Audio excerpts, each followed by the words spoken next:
शङ्करांश भूम शङ्करार्यपीठसद्गुरून् शुद्धसत्त्वभासुरान् सुवर्त्मनीतभूसुरान् सर्वभूतसौख्यदान् क्षमाकरान् यतीश्वरान्। श्री गुरुभ्यो नमः। स्वरूप निरूपणम 20वां श्लोक आज पढ़ना है। सोहम परब्रह्म जगत समस्तम उदेति मत्तः मयि चास्तमेति ईशोहमेवास्य चराचरस्य पिता च माता च पितामहश्च। मुमुक्षु जब ज्ञान प्राप्त कर लेता है तो वह अपने को ब्रह्म रूप में अनुभव करता है। तो ये ब्रह्म स्वरूप जो ईश्वर के रूप में भी है, समस्त जीव के रूप में भी है, तो वही ब्रह्म स्वरूप मैं हूँ, ऐसा उस आत्म साक्षात्कार को प्राप्त करने वाले ज्ञानी का अनुभव होता है। इसको कहते हैं सर्वात्म भाव। इस सर्वात्म भाव को दिखाने के लिए कुछ ऐसे श्लोकों को कहते हैं जो श्लोक उसके सर्वात्म भाव को दिखाने के लिए हैं। उपनिषद में भी यही बात आती है। बृहदारण्यक उपनिषद में एक प्रसंग में वर्णन आता है। महर्षि वामदेव जब अपने माता के गर्भ में रहे तो उसी समय उनको ब्रह्म ज्ञान प्राप्त हुआ। उनका श्रवण मनन आदि ब्रह्म ज्ञान साधन पिछले जन्म में ही संपन्न हो चुका था। किसी एक प्रारब्ध कर्म के कारण उनको दूसरा जन्म लेने के लिए माता के गर्भ में आना पड़ा। फिर वो प्रारब्ध कर्म गर्भ में स्थित होते समय ही समाप्त हो गया, तो उनको आत्म साक्षात्कार प्राप्त हुआ। आत्म साक्षात्कार प्राप्त होते ही वह क्या कहते हैं? तद्धि तत्पश्यन् ऋषिर् वामदेव प्रतिपेदे अहम मनुरभवम सूर्यश्च। ये मंत्र वहां आता है। वामदेव बताते हैं मैं ही सूर्य बना था और मनु मैं ही हूँ, ऐसा सब कहता है वामदेव। लेकिन वामदेव कब सूर्य बना? वामदेव कहीं मनु नहीं बना। तो यह सूर्य हुआ और मनु हुआ ऐसा कहने में तात्पर्य नहीं है। यह जिस ब्रह्म स्वरूप में अपने को देखता है वही ब्रह्म स्वरूप सूर्य के रूप में भी है, मनु के रूप में भी है और पूरे स्थावर जगत रूप में है, स्थावर जंगम जगत रूप में वही है। तो यह स्वाभाविक है उस ब्रह्म स्वरूप को अपने स्वरूप में समझने वाला यही कहेगा मैं ही सूर्य हूँ, मैं ही मनु हूँ, सब कुछ मैं हूँ। तो इस तरह सर्व तादात्म्यापन्ना हमें सभी वस्तु स्वरूप में जो एक तत्व है उस तत्व का साक्षात्कार कैसे होता है, तो उसको कैसे किस शब्दों से अभिव्यक्त किया जाए, तो उसका तरीका यही है। अहम मनोरभवम अहम सूर्य। तो उसी तरह यहाँ 20वें और 2-3 श्लोक हैं, 4 श्लोक हैं। तो 4 श्लोकों में वैसा ही वर्णन यहाँ हो रहा है। आत्मज्ञानी अपने में वही स्वरूप देख रहा है जो सर्वात्मा है। तो यह कहने का मतलब है सोहम परम ब्रह्मा। ये पहला वाक्य है इस श्लोक में। अहम, मैं वही परम ब्रह्म हूँ, ये इसका अर्थ हुआ। तो परब्रह्म से अपने को बिल्कुल अभिन्न समझता है, अभिन्न रूप में देख रहा है यह ज्ञानी। तब परब्रह्म से जो कुछ उत्पन्न हुआ वो अभी इस ज्ञानी के पास से ही उत्पन्न हुआ, यह भी कहना होगा। तो वही कह रहे हैं जगत समस्तम उदेति मत्तः, मत्तः मेरे पास से, मेरे स्वरूप में से ही समस्त जगत का उद्भव हुआ है। पूरा प्रपंच मेरे स्वरूप से ही उत्पन्न हुआ है। और मयि चास्तमेति, जब इस प्रपंच का लय होगा तब मेरे इस स्वरूप में ही, मुझ में ही यह प्रपंच विलीन हो जाएगा, विलीन हो जाता है। मयि चास्तमेति ईशोहमेवास्य चराचरस्य, इस संपूर्ण चर अचर स्वरूप प्रपंच का मैं ईश्वर हूँ। और इस प्रपंच में कितने माता हैं, कितने पिता हैं, कितने पितामह हैं, ये सब उपलक्षण हैं, कितने बंधु बांधव हैं, सब कुछ मैं ही हूँ। मैं ही पिता हूँ चराचर में, और मैं ही माता हूँ, मैं ही पितामह दादा हूँ, ये सबका उपलक्षण है। सब कुछ मैं ही हूँ। तो यह कहने का मतलब क्या है, थोड़ा यह सोचना चाहिए। साधक अगर किसी के पास मैं ही इस संपूर्ण जगत का कर्ता हूँ, मैं ही ईश्वर हूँ और सब कुछ मैं ही हूँ, इस प्रकार बोले तो कोई उस पर विश्वास नहीं करेगा और उसे ऐसा बोलना भी नहीं चाहिए। लेकिन यह समझना चाहिए। ये तो समझने का विषय है, बताने का विषय नहीं है। एक दृष्टांत समझने के लिए यहाँ दिया जा सकता है। ये जो आकाश है सर्वत्र व्याप्त है, वह आकाश एक ही आकाश है। इतना बड़ा है कि पूरा जगत उसी में समा जा रहा है, उसी में है और उसी में उत्पन्न होके उसी में रहते हुए उसी में विलीन भी हो जाता है। इतना बड़ा वह आकाश है। ये तो बड़ा आकाश एक ही है, ये हमारे समझ में आई है। और इसके बाद हम ये भी दूसरा देखेंगे। एक घड़ा जो है, घट के अंदर भी हम आकाश को देखते हैं।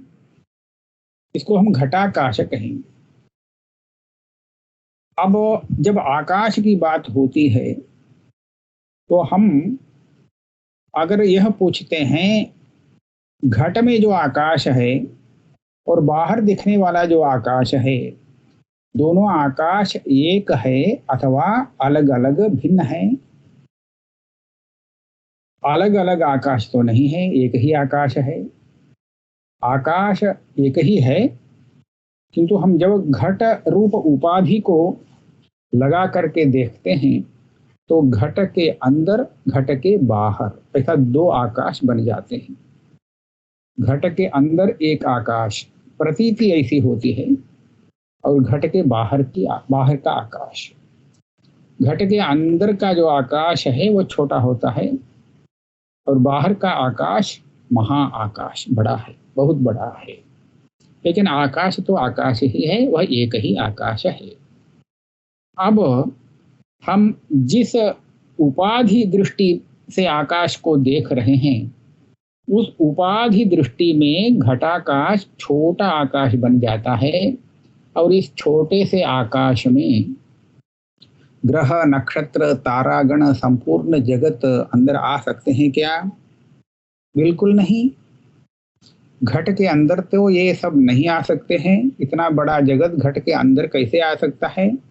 तो इसलिए घटाकाश के रूप में हम जब आकाश को देखते हैं तब इस आकाश में ये अलग पड़ जाता है। इस आकाश में ये सब नहीं है, प्रपंच उसके अंदर नहीं है। जिसको हम बाहर देख रहे हैं वह पूरा प्रपंच इसके अंदर आएगा नहीं, वो तो बाहर ही है। लेकिन जब आकाश के रूप में देखते हैं, उपाधि दृष्टि को हटा करके, उपाधि से अलग करके हम आकाश को देखते हैं, तब यह तो कोई दूसरा आकाश तो नहीं है। हम ऐसा कह सकते हैं घट में जो आकाश देख रहे हैं, इसी आकाश में पूरा प्रपंच अंतर्गत है, अंतर्भूत है, ऐसा कह सकते हैं। घट रूप उपाधि को अलग करके, उपाधि दृष्टि को हटा करके उसमें केवल आकाश स्वरूप को लेकर के यह हम बोलते हैं इस आकाश में पूरा प्रपंच है। अब उसी तरह देखिए, ऐसी भी कल्पना की जा सकती है, घट में जो आकाश है वो आकाश तो हमें परिच्छिन्न रूप से दिखता है। हम अगर इस आकाश को चेतन बना करके, आरोपित करके, चेतन के रूप में उसको रख करके पूछते हैं, हे आकाश, क्या पूरा प्रपंच तुम्हारे अंतर्गत है अथवा बाह्य है, बाहर है? तो वह आकाश बोलेगा, इस घट के साथ समग्र प्रपंच मेरे में समाहित है। मेरा स्वरूप इस सब से बड़ा है, इन सब से बड़ा है, और ये पूरा प्रपंच मुझ में अंतर्भूत हो जाते हैं। ये किसका वचन है? अगर हम आकाश से पूछें तो आकाश ऐसा उत्तर देगा। तो ठीक उसी तरह की बात है यहाँ। जब आत्मा के स्वरूप को समझ लेता है ज्ञानी, तब उस आत्मा, जिस रूप में वो आत्मा को समझा है, उसी दृष्टि से वह यह बात कह देगा, यहाँ ईश्वर के रूप में भी मैं ही हूँ, जीव के रूप में भी मैं ही हूँ, पूरे जगत के रूप में मैं हूँ, और लोक में जो कुछ है, पिता माता दादा दादी जो कुछ भी है, सब कुछ मैं ही हूँ। तो ये उस दृष्टि में ज्ञानी का जो शरीर है, जो मन है, अंतःकरण है, इन अंतःकरण शरीर रूप उपाधियों को साथ में ले करके उपाधि दृष्टि से जब देखते हैं, तब तो ये जगत का कारण नहीं है। जगत इसमें लय नहीं प्राप्त हो सकता है। यह संपूर्ण प्रपंच का ईश्वर नहीं है, और यह माता पिता दादा कुछ नहीं होता है। ये तो अपना उसका जो स्वरूप है उसी स्वरूप में आता है। जैसे घटाकाश, घटाकाश में मेघ नहीं उड़ते हैं, घटाकाश में तारागण नहीं दिखते हैं, नहीं है। चंद्रमंडल सूर्य मंडल सब उस घटाकाश के भीतर नहीं आ सकते हैं। फिर आकाश में तो है, वही आकाश है घटाकाश। उसको घटाकाश इस उपाधि से हटा करके आकाश के रूप में अगर देखते हैं तो इसी आकाश में सूर्योदय चंद्रोदय तारागण सब हैं। तो उसी तरह एक आत्मस्वरूप को देखने वाला ज्ञानी अपने में ही समग्र प्रपंच को देखता है। इसीलिए ऐसा वर्णन उसको किस शब्दों से, किन शब्दों से व्यक्त किया जाए, तो कहते हैं यही शब्द है, दूसरा शब्द नहीं है। तो मुझ में से ही, मेरे से ही संपूर्ण प्रपंच का उद्भव हुआ है, और यह जगत जब लय को प्राप्त होगा उस समय मेरे स्वरूप में ही वह लीन हो जाता है, इत्यादि इत्यादि कहने पर यही वह आत्मा का वास्तविक स्वरूप है। यह पता चलता है। सर्वात्म भाव यहाँ हम इस श्लोक से समझते हैं। इन आगे का श्लोक भी इसी तात्पर्य में है। ध्यानम समास्थाय पदम चतुर्थम ध्यायन्ति मामेव विमुक्त कामाः ब्रह्मादयः देव मनुष्य नागाः गंधर्व यक्षाप्सरसो गणाश्च। अनेक महात्मा लोग, सिद्ध लोग ध्यानम समास्थाय पदम चतुर्थम ध्यायन्ति। उपनिषद में परमात्मा के निर्गुण स्वरूप को चतुर्थ पाद, परमात्मा का चतुर्थ पाद कहा गया है। उसमें 3 पाद, स्थूल, सूक्ष्म और कारण। स्थूल एक पाद है, सूक्ष्म दूसरा पाद, तीसरा है कारणात्मक, उससे हटकर जो है वही चौथा पाद है, चतुर्थ पाद। चतुर्थ पाद तो है निर्गुण परब्रह्म स्वरूप। तो साधक लोग समाधि द्वारा ध्यानम समास्थाय, समाधि लगा करके जिस चौथे पाद को देखते हैं, निर्गुण ब्रह्म स्वरूप का ध्यान करते हैं, वो निर्गुण ब्रह्म स्वरूप मैं ही हूं कहता है यह ज्ञानी। मामेव विमुक्त कामाः ध्यायन्ति। वो जिस वस्तु का ध्यान कर रहे हैं वह वस्तु मैं ही हूं, मुझे, मेरा ही ध्यान वह कर रहे हैं। क्योंकि वह भी यही है, सर्वात्म भाव में आ जाता है। यह ध्यान करने वाला भी यही है और ध्यान करने वाले जिस वस्तु का ध्यान कर रहे हैं वो वस्तु भी तुरीय यही है। ब्रह्मादयः देव मनुष्य नागाः विमुक्त कामाः, सभी कामनाओं को छोड़ करके, बाह्य कामनाओं का त्याग करके ध्यान समाधि लगा करके मेरे इस चतुर्थ पाद का ध्यान करते हैं, निर्गुण स्वरूप का ध्यान करते हैं योगी गण। और ब्रह्मादयः, ब्रह्मा आदि देवगण और भी अन्य देव मनुष्य नागाः, देवता, मनुष्य और नाग, गंधर्व, यक्ष, अप्सर, अप्सराः, इन लोगों का गण जितने हैं, इन लोगों का समूह भी हम ऐसा लगा सकते हैं, गणाश्च मामेव ध्यायन्ति। ये लोग अपनी अभीष्ट सिद्धि के लिए जिस वस्तु का ध्यान करते हैं वो भी ध्येय वस्तु मैं ही हूं, क्योंकि ये सर्वात्म भाव को प्राप्त किया है। मखैः अनेकैः अहमेव चेज्यः मामेव सर्वे प्रवदन्ति वेदाः तपोभिरुग्रैः विविधैश्च दानैः मामेव सर्वे प्रतिपूजयन्ति। मखैरनेकैः अहमेव चेज्यः। मख कहते हैं यज्ञ को। मखैः अनेकैः, अनेक प्रकार के यज्ञ यागादि कर्म करके लोग जो याग करते हैं, इस याग के द्वारा किसकी पूजा करते हैं? तो कहते हैं अहमेव चेज्यः, अहमेव इज्यः। इन यागों से वो मेरी ही आराधना करते हैं।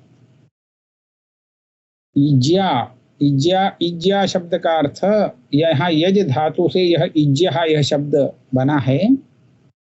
तो यागों से आराध्य जो देवता है वो देवता मैं ही हूँ। और मामेव सर्वे प्रवदन्ति वेदाः, सर्वे वेदाः यत्पदम् आमनन्ति, ऐसा उपनिषद में आता है, गीता में आता है। और सभी वेद जिस वस्तु स्वरूप को बड़े तात्पर्य के साथ प्रतिपादन करते हैं वह वस्तु स्वरूप मैं ही हूँ। मेरा अभी जो अपना वास्तविक स्वरूप ज्ञात हुआ है, यही स्वरूप वह है जिसको पूरा वेद प्रतिपादित करता है। उपनिषद जिस वस्तु का प्रतिपादन करने में सदा तत्पर रहती है। और तपोभिरुग्रैः विविधैश्च दानैः मामेव सर्वे प्रतिपूजयन्ति। तपस्वी बहुत लोग बड़े उग्र तप का आचरण करते हैं, तपस्या का आचरण करते हैं। उग्रैः तपोभिः विविधैश्च दानैः, अनेक प्रकार के दान करते हैं दाता लोग। किस लिए दान करते हैं, किस लिए तपस्या करते हैं? एक ही उत्तर है, वो कुछ फल प्राप्त करना चाहते हैं। उस फल को प्राप्त करने के लिए साधन के रूप में तपस्या करते हैं, साधन के रूप में दान करते हैं, अनेक प्रकार के दानों का आचरण करते हैं। फिर इन साधनों से वह फल प्राप्त होता है क्या? अवश्य होगा, क्योंकि फल देने वाला तो है परमेश्वर। फलमतः उपपत्तेः। तो अगर साधन ठीक से किया है तो उसका साध्य भी अवश्य ही बनेगा, अवश्य होगा, वो परमेश्वर फलदाता है। तो यहाँ पर इतने तपस्या और दान इत्यादि सत्कर्मों से ये सभी तपस्वी गण, साधक गण किसकी आराधना करते हैं? तो कहते हैं मामेव सर्वे प्रतिपूजयन्ति। इतने सत्कर्मों से, धर्म कार्यों से वो मेरी ही आराधना करते हैं। तो ये पूरा सत्कर्म मेरा आराधना स्वरूप बन जाता है। वो जानते हैं अथवा नहीं जानते, ये बात अलग है। फिर जानकर अथवा न जानकर जो कुछ भी सत्कर्म करते हैं वो सभी परमेश्वर का आराधना स्वरूप बन जाता है। तो वो आराध्य स्वरूप मैं ही हूं, ऐसा ये ज्ञानी अपना अनुभव प्रकटित करता है। भूतानि चाहं स्थिर जंगमानि यावन्ति भूतानि अहमेव तानि एवं विधेष्वपि अपृथक् स्थितोऽहं मृदादिवत् मृन्मय भाजनेषु। भूतानि चाहं स्थिर जंगमानि। यहाँ पर भूत शब्द से कार्य वस्तु को लेना चाहिए। लोक में स्थावर और जंगम कहते हैं। ये सब जीव चेतन होते हैं। स्थावर भी, वृक्ष आदि जो हैं वो सब चेतनावान होते हैं, लेकिन अपनी चेतना को प्रकटित नहीं कर पाते हैं क्योंकि उनमें वो शक्ति कम है।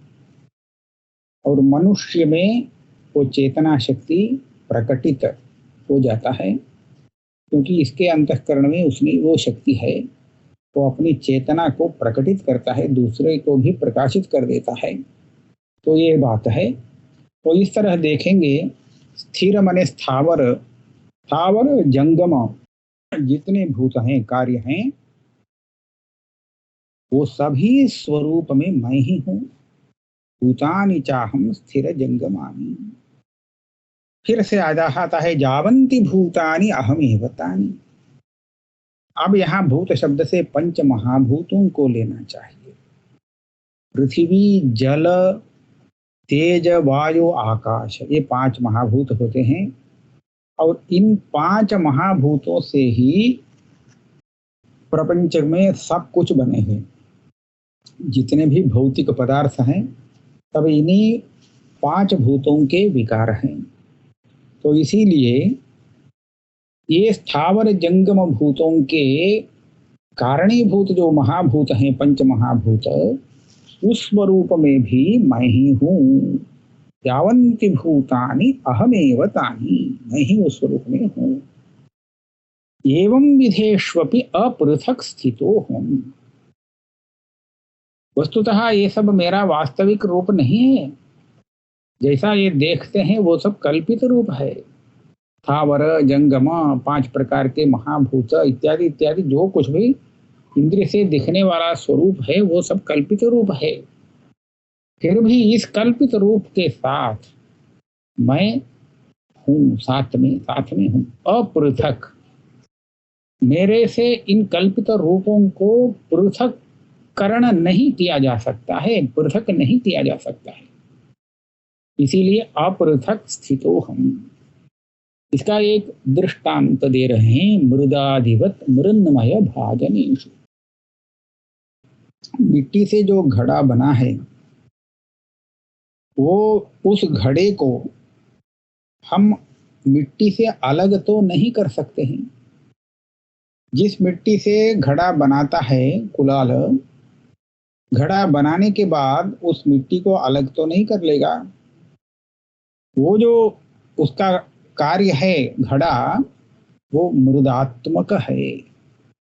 मृत से मृत तादात्म्यापन्न होता है, कभी भी उसको मृत से अलग नहीं किया जा सकता है।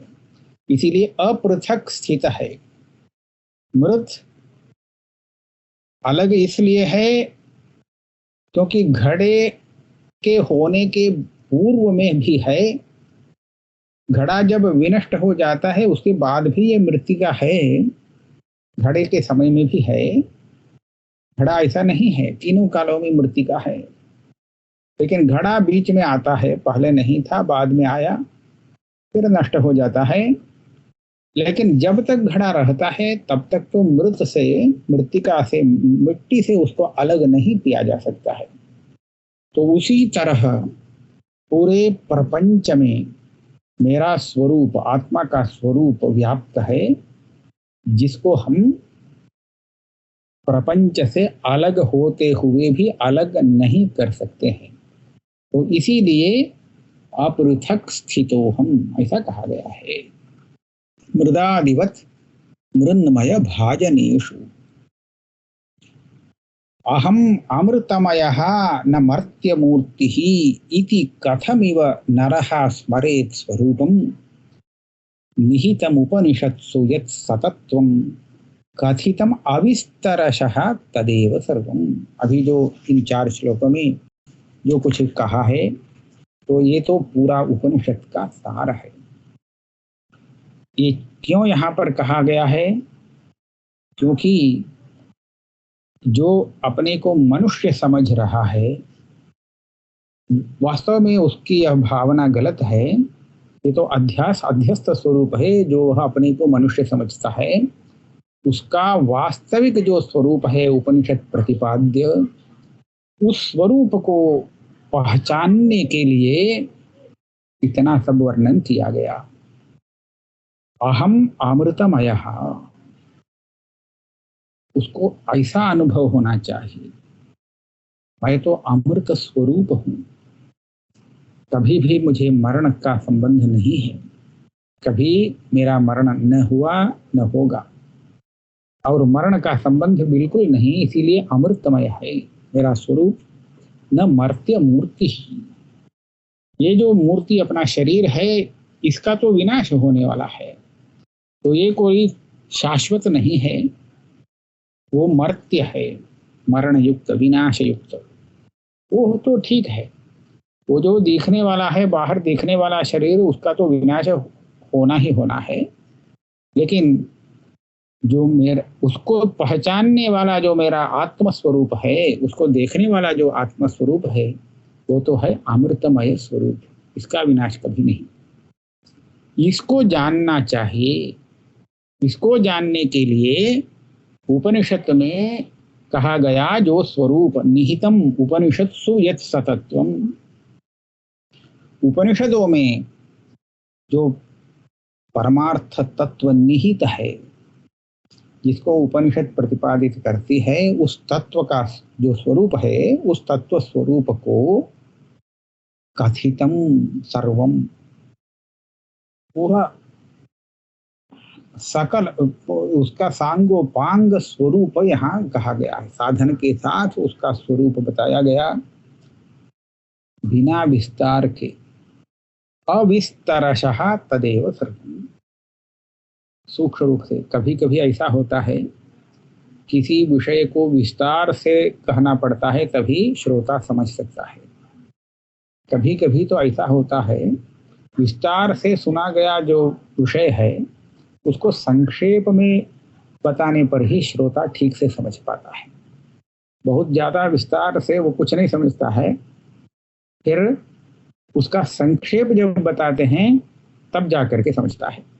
तो इसीलिए उपनिषदों में विस्तार से जिस स्वरूप का प्रतिपादन हुआ है उसी आत्म स्वरूप को यहाँ संक्षेप से, विस्तार को छोड़ करके संक्षेप में यहाँ पर कहा गया है इस प्रकरण ग्रंथ में। अभी हम जो स्वरूप निरूपण ये ग्रंथ पढ़ रहे हैं तो इस स्वरूप निरूपण में उपनिषद प्रतिपादित आत्म स्वरूप का जो वास्तविक स्वरूप है सतत्व वही संक्षेप में वर्णित है। तो इतना रखते हैं।